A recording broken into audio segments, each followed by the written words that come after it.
Can I ask you something?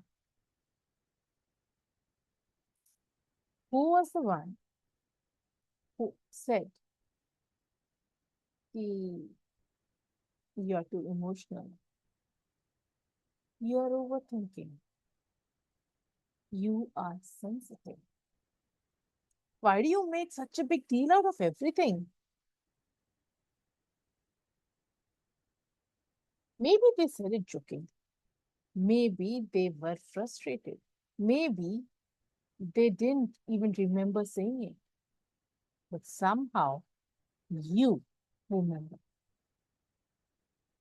Not the entire conversation, but just those words. And little by little, without even realizing it, you started changing yourself.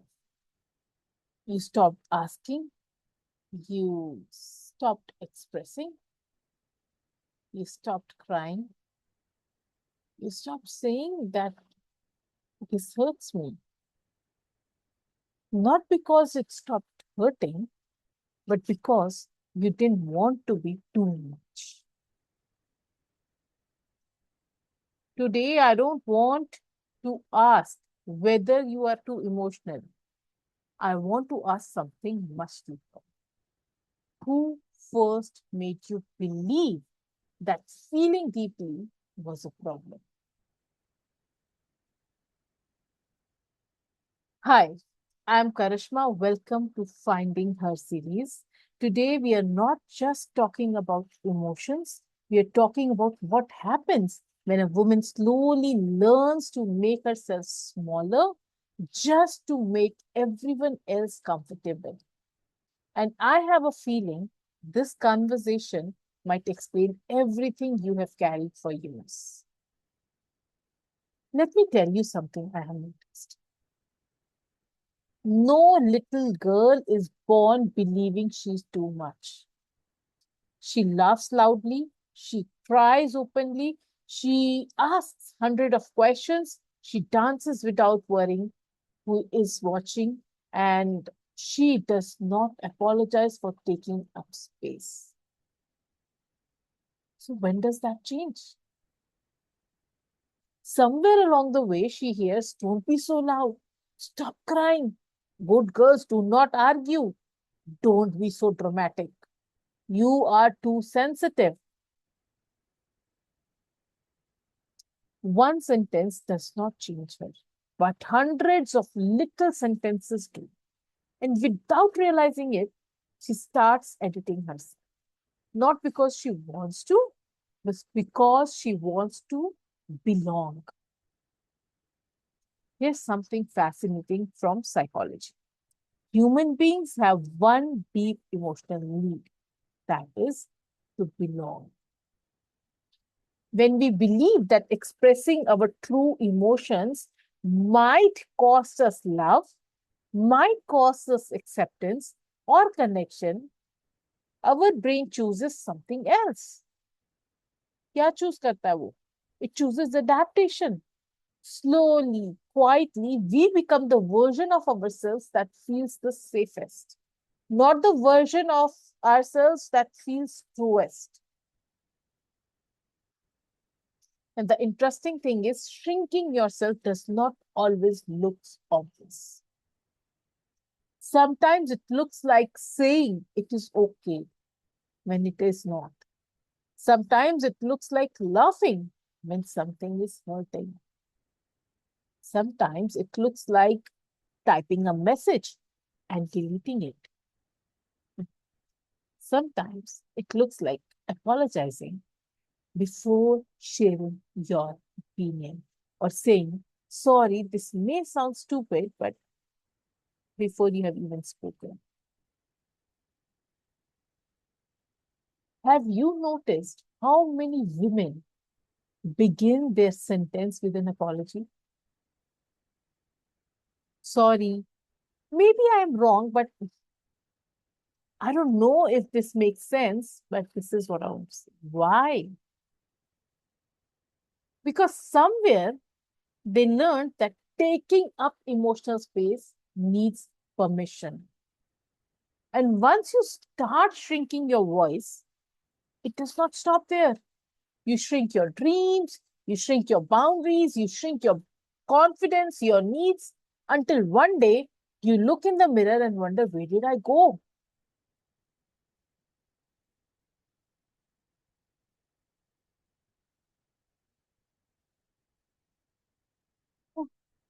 That's painful. Yes, it is very painful. And when are we going to wake up from that?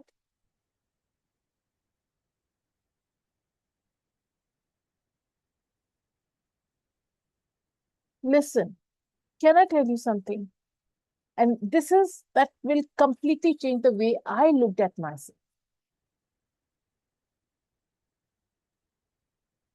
For years, I kept asking, why am I so emotional? Why can't I be stronger? Why do small things affect me so deeply? And then one day I came across something in psychology that made me stop judging myself. It said कि emotions जो होते हैं, they are not the problems. The way we have been taught to judge our emotions is the way we have been taught to judge our emotions is the problem. Think about it. When a little child falls, what's the first thing she does? She cries. Not because she's weak, because crying is information. Her body is saying something hurt. Now imagine every single time she cries, someone says, stop crying, you are so dramatic, itna bhi kya ho gaya? Strong girls don't cry, you are too sensitive. At that moment, the child does not learn how to regulate her emotions. She learns that her emotions are inconvenient. And that's a very big, different, and difficult lesson. Psychology has a beautiful concept that says emotional invalidation. It simply means when your emotions are repeatedly dismissed, questioned, or minimized, you slowly stop trusting them.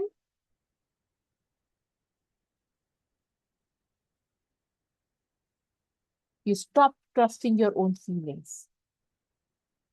And once that happens, every emotion needs someone else's permission. क्या मैं overreact कर रही हूँ? Is it okay if it feels hurt? मुझे गलत बात की वजह से तो नहीं डर लग रहा, दर्द हो रहा, hurt feel हो रहा. Maybe I am making a big deal out of nothing. Have you noticed how often women say, maybe I'm just overthinking before they even finish sharing their feelings? Why? Because somewhere they have learned to doubt themselves before anyone else does.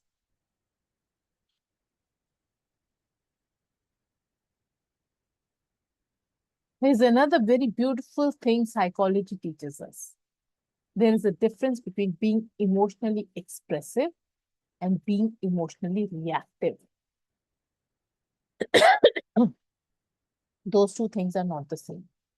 An emotionally expressive person can say, that hurts me. I'm feeling disappointed. I need some more time. That's emotional awareness. An emotionally reactive person may shout, may blame, or they may act impulsively. Do you see the difference? Feeling deeply is not unhealthy. Not knowing what to do with those feelings can become unhealthy. And somewhere our society mixed these two together.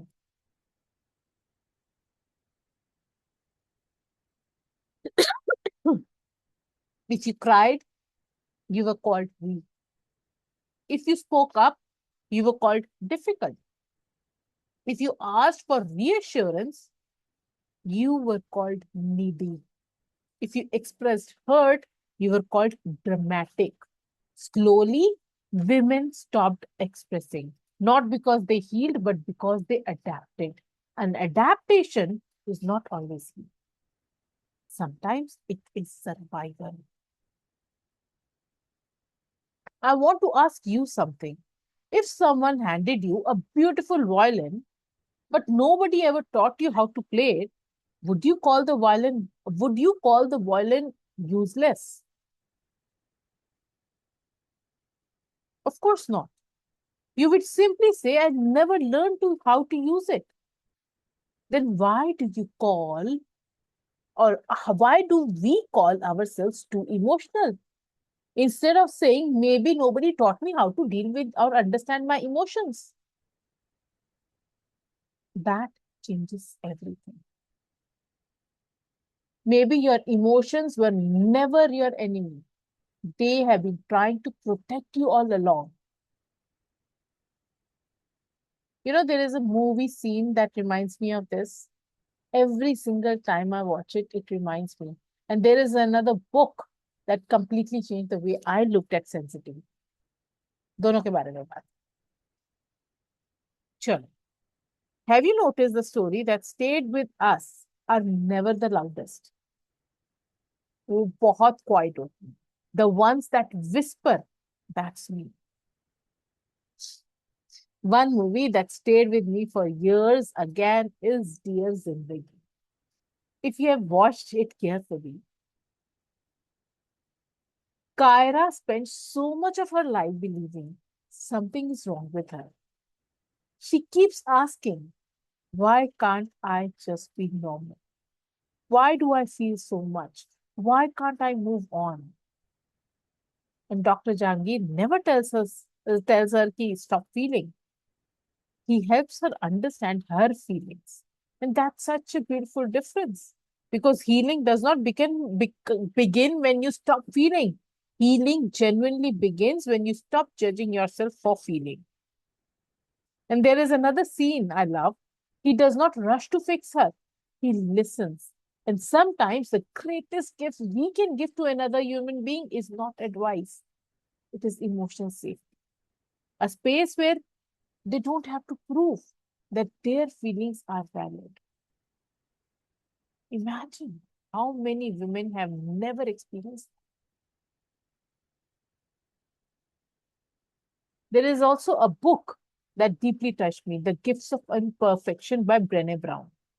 She writes about something beautiful. She says that the things we are most ashamed of are often the things that make us deeply human.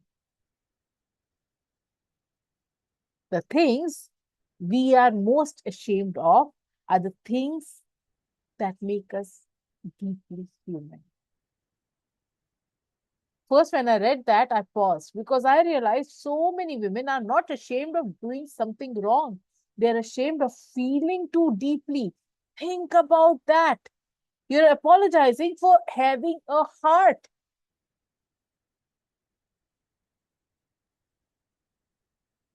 Let me ask you something. If I gave you a rose, would you complain that it has too many petals? No, because that is exactly how rose is meant to bloom. Then why, when it comes to us, yeah, yourself, do you keep saying, I have too many feelings? I care too much. I love too much. I cry too much. Maybe you are not too much. Maybe you have spent years trying to bloom in places that only appreciated plastic flowers. Because flowers don't stop blooming. Just because someone failed to appreciate them, they will not stop blooming. They continue becoming what they were created to become. And that's your invitation today, not to become less emotional, but to become more accepting of the beautiful way your heart experiences life. Because the world does not need another woman who has learned to hide her heart. It needs women who knows how to honor it. So the question becomes, how do we stop calling ourselves too much every single time we feel deep? There is one practice. There is one practice that completely changed the conversation I have with myself. And I want to leave that with you today. Do you want it? Do you want it? Well, so what do we actually do the next time that familiar voice whispers you are too much? Because let's be honest, that voice does not disappear overnight. Huh? Sometimes it's been living inside us for years. Maybe हो सकता है decades के लिए हो. The goal is not to silence that voice. The goal is to stop believing everything that it says. Okay? Over the years, I have started asking myself one question, a question that changed the relationship I have with myself. Whenever my mind says you are being too emotional, I pause and I ask, too much for whom? Too much for someone who has never taught how to sit with emotions. Too much for someone who only feels comfortable with silence. Too much for someone who mistakes vulnerability for weakness. Or am I simply being myself? This game.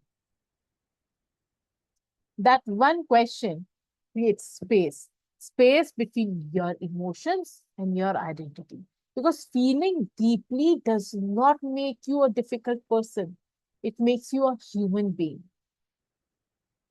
उसके बाद I ask myself one more question. क्या बताओ?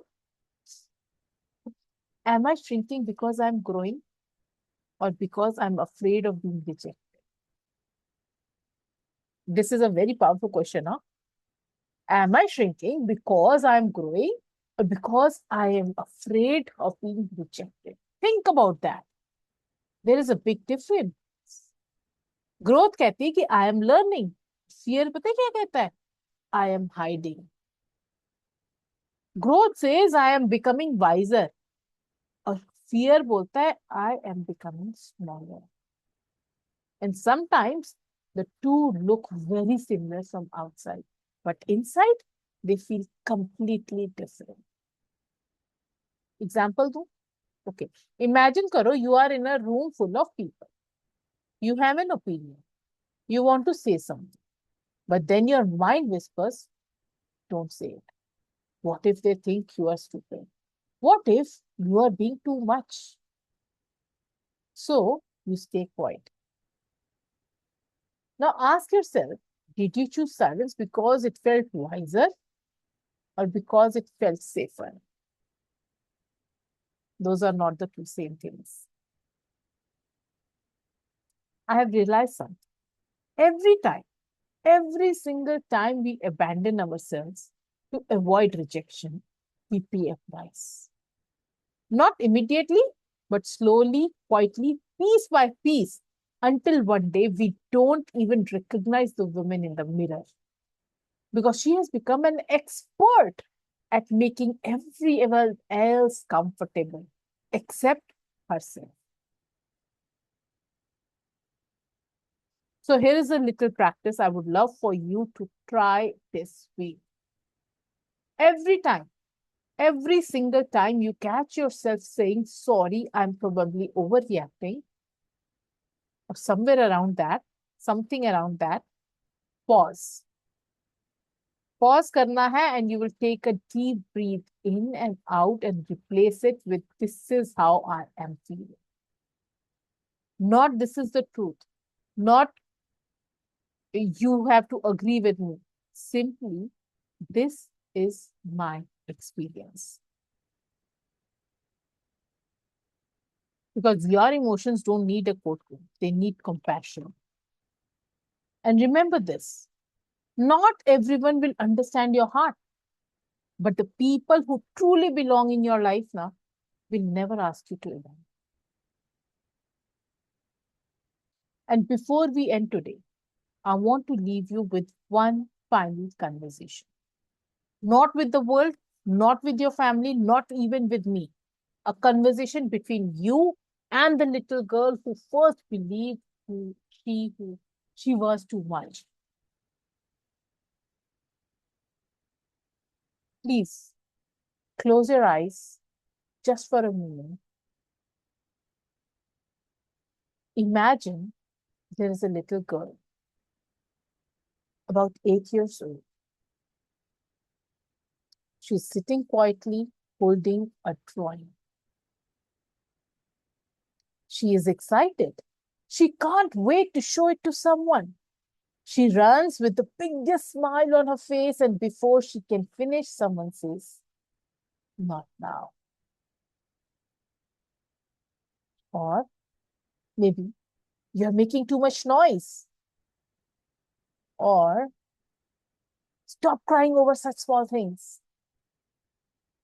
Or, "Why are you so sensitive?" She does not understand what those words mean. But she understands something else. She quietly thinks, maybe I should be quieter. Maybe I should cry less. I should need less. When I do that, maybe then people will love me more. Years pass, that little girl grows up. She becomes a woman. She learns to smile when she is hurting. She learns to say, "I'm okay," when she's not. She learns to apologize for taking up space. She learns to carry everyone else's emotions while hiding her own. And one day, she forgets that she was never born that.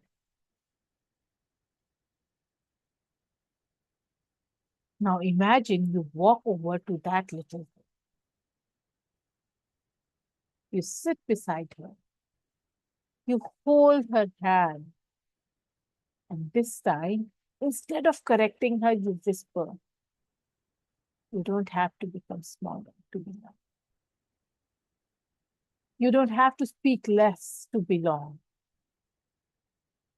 You don't have to stop feeling to be accepted. You were never too emotional. You were never too sensitive. You were never too much. You were simply a heart looking for a place where it could be fully received."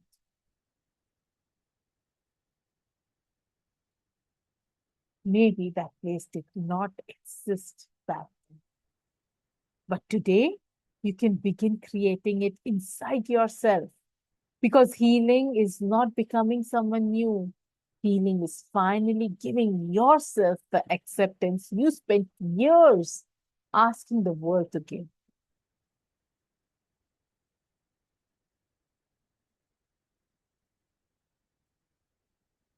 Today, I don't want you to leave this conversation trying to become less emotional. I want you to leave with one simple truth. Your sensitivity is not your weakness. It is one of the most, most beautiful ways you experience life. Protect it. Do not apologize for it. Learn to understand it. Learn to guide it, but never learn to be ashamed of it. And as and when you're ready, please open your eyes. If today's conversation touched your heart, I want you to complete this one sentence in the comments. Today, I am no longer making myself smaller for dash. It could be approval, it could be acceptance, it could be a relationship, society, or simply anyone. Because every single time you stop shrinking yourself, you give another woman permission to stop shrinking too. I'm so grateful you spent this time with me. Until our next conversation, be kind to yourself, because the person listening to your thoughts is always you. God bless you.